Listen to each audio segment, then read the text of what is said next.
NSIT, a place to imagine, invent and inspire. NSIT, Amhara, Bihta, Patna. 22 वर्षों का विश्वास, 10,000 से ज्यादा डॉक्टर्स, गोल नेशंस लीडिंग इंस्टीट्यूट।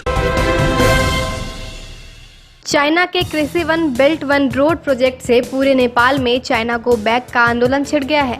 नेपाल प्रदेश की राजधानी जनकपुर के सिरहा जिला और वीरगंज से लेकर सप्तरी जिले के सीमावर्ती कोशी बराज तक नेपाल के केंद्र सरकार और राज्य सरकार ने चीन के साथ वन बेल्ट वन रोड के साथ कृषि प्रोजेक्ट पर ऋण रूपी काम करवाए जाने वाले समझौते को लेकर समाजवादी पार्टी और राष्ट्रीय जनता पार्टी नेपाल के युवा नेताओं ने सिरहा जिले के लहान के सड़कों पर आंदोलन करते हुए रविवार से हाथ में बैनर पोस्टर लिए नेपाल सरकार को चीन से प्रदेश घाटी समझौता खत्म करने को लेकर उग्र आंदोलन की चेतावनी दी है। इस संबंध में नेपाल के अलग अलग दल के नेताओं ने बताया कि पिछले दिनों नेपाल के केंद्र सरकार और प्रदेश दो सरकार ने चीन के साथ ऋण रूपी समझौता किया है, जिसमें चीन के साथ वन बेल्ट वन रोड के साथ कृषि प्रोजेक्ट पर काम करने के साथ ऋण लिया जाएगा, जिससे हमारा नेपाल चीन के कर्ज में डूब जाएगा और नेपाल की स्थिति बेहद खराब हो जाएगी और प्रदेश दो में आने वाली पीढ़ियां 36,000 कर्ज लेकर पैदा होंगी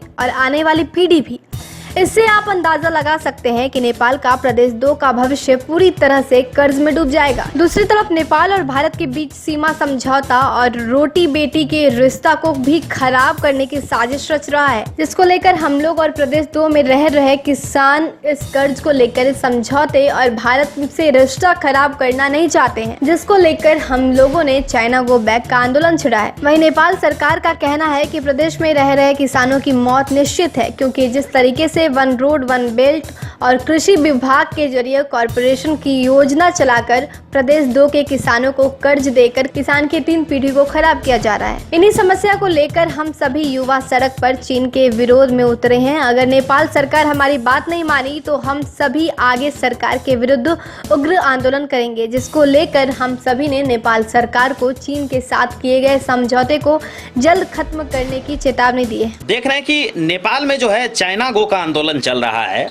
और आप एक वरिष्ठ पत्रकार हैं, क्या मानते हैं इस आंदोलन को? देखिए, यहाँ पर जो आंदोलन चल रहा है, खास करके चाइना का जो प्रोजेक्ट है 99 ईयर का, वो प्रोजेक्ट जो है एक तरह से यहाँ का लोग उसको समझता है कि ये चाइना का ऋण है। एक तो वैसे ही नेपाल आपको बहुत सारे ऋण में डूबा हुआ है। आपको उदाहरण के लिए अगर आप देखिए तो श्रीलंका, जहाँ पर चाइना का वही 99 ईयर का प्रोजेक्ट में फेल हो गया, जैसे कि अभी पाकिस्तान है, तो चाइना तो चाहता है कि ऋण ले, लेकिन समस्या है कि नेपाल जैसे गरीब देश, जहाँ का लोग गरीब है, यहाँ का अर्थव्यवस्था उतना अच्छा नहीं है, तो फिर भी चाइना का जो लगानी है वो नेपाल रिटर्न कहाँ से करेगा। और वो 99 ईयर के लिए जो यहाँ का स्मार्ट सिटी व यहाँ का जो कृषि कार्यक्रम सब है, फिर उससे नेपाल क्या गारंटी है कि उससे लाभान्वित तो होके चाइना को ऋण रिटर्न कर पाएगा। तो यहाँ पर लोगों को ये शंका लग रहा है कि हो सकता है कि जितना ऋण में यहाँ का जनता डूबा हुआ है, चाइना की ओर से एक और ऋण हमारे सर पे थोपा जाता है। अच्छा, ऋण जो है और भी देशों का चल रहा है, पर खास करके चाइना पे आप लोगों ने इतना ध्यान दिया हुआ है, उससे पे क्या मुद्दा है? देखिए, मुद्दा क्या है, सबसे पहली बात यहाँ के लोगों का क्या मानना है? यहाँ का लोगों का मानना ये है, एक तो यहाँ का जो तराई भूभाग का जो लोग है, मध्य भूभाग का जो लोग है, उनको चाइना से उतना संपर्क है नहीं, न वहाँ का भाषा समझते हैं, न वहाँ के लोगों से उन लोगों का कोई रिलेशन है, तो इसीलिए कभी चाइना का दर्शन नहीं किए हैं, तो लोगों को 100 शंका मन में उभरता है।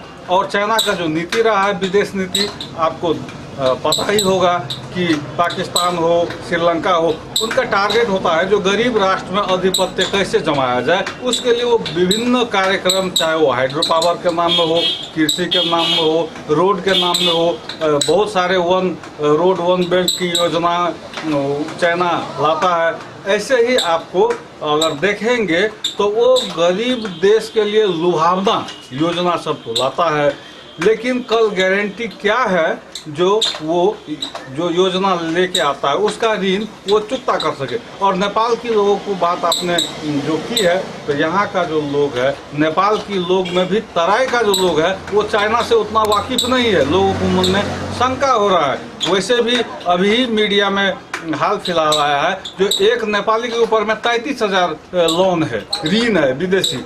और ऐसे अवस्था में अगर चाइना का लोन आता है या 99 साल का जो प्रोजेक्ट है वो यहाँ लगता है, तो फिर कितना ऋण बढ़ेगा। और कोई भी देश के ऊपर अगर ऋण है तो निश्चित रूप से जनता को ही। तो चाइना को लेके यहाँ के लोगों का मानना है कि अर्थव्यवस्था इस देश का गड़बड़ा सकता है, जिसको लेकर ये आंदोलन चल रहा है। जी, और लोग तो, हम तो आपको पहले भी बोले, अभी भी बोल रहा हूँ कि यहाँ का लोग जो है वो ऋण में अब डूबना चाहता नहीं है, क्योंकि लोग का पर्सनल लोन तो है ही, राष्ट्रीय लोन भी है, ऊपर से फिर लोन, कितना कर्जा लेंगे आप, फिर देने का भी तो साधन होना चाहिए ना।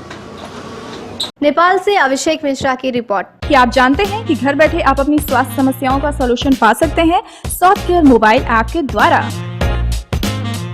घर पर ब्लड टेस्ट के लिए अच्छे लैब के कंपाउंडर्स को बुला सकते हैं, बीपी जांचने के लिए एक्सपर्ट को बुला सकते हैं, ईसीजी करने के लिए टेक्नीशियन को बुला सकते हैं। साथ ही और भी कई सुविधाएं हैं इस ऐप में।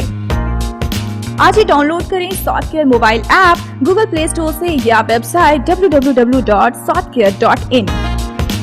अधिक जानकारी के लिए आप संपर्क कर सकते हैं। हमारे फोन नंबर्स हैं 9472981111, 9472982222।